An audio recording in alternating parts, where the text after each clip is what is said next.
देवर्षि नारद, भगवान विष्णु के महान भक्त, हर पल हरि नाम का कीर्तन करते हुए वे तीनों लोकों में घूमते रहते थे।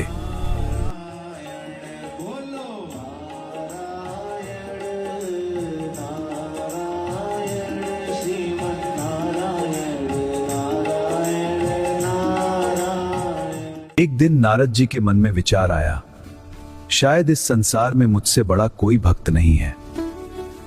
आखिर मैं हर क्षण हरि नाम जपता हूं। लेकिन मन में एक सवाल भी था, क्या भगवान विष्णु भी मुझे ही अपना सबसे बड़ा भक्त मानते हैं? अपने इस प्रश्न का उत्तर जानने के लिए नारद सीधे पहुंच गए क्षीर सागर, जहां भगवान विष्णु शेषनाग की शैया पर विराजमान थे। नारद ने विनम्रता से प्रणाम किया और बोले, प्रभु, मैं हर पल आपका नाम लेता हूं। क्या इस संसार में मुझसे बड़ा भी कोई भक्त है?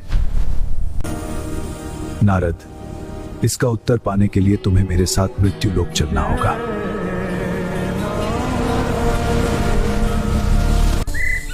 कुछ ही क्षणों में भगवान विष्णु और नारद धरती पर पहुंचे।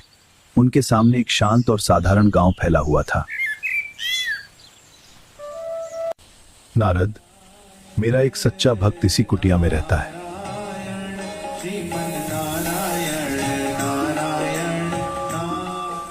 आइए, भगवान ने मुझे सेवा का अवसर दिया है। धन्य है तुम सच्चे भक्त। मुझे अपनी झोपड़ी में आपका स्वागत करके गौरव का अनुभव हो रहा है। घर में भोजन बहुत कम था, फिर भी किसान ने बिना सोचे समझे अतिथियों को पहले भोजन परोस दिया। थोड़ी देर बाद बच्चों ने धीरे से कहा, मां, हमें भी भूख लगी है। यह सुनकर नारद थोड़ा असहज हो गए। बेटा, अतिथि को भोजन कराना भगवान को भोग लगाने जैसा होता है।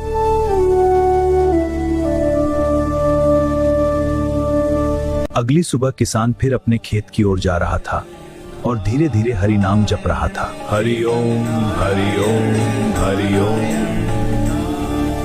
प्रभु, यह तो दिन में बस कुछ ही बार आपका नाम लेता है। नारद, यह तेल से भरा कलश सिर पर रखो और उस पहाड़ी तक जाकर वापस आओ।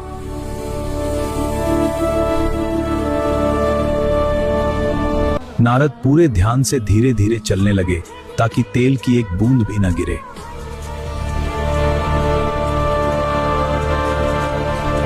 उनका पूरा ध्यान सिर्फ उस कलश पर था, एक भी बूंद तेल गिर न जाए। नारद, रास्ते में चलते हुए तुमने कितनी बार मेरा स्मरण किया। प्रभु, एक बार भी नहीं, पूरा ध्यान तो कलश पर था।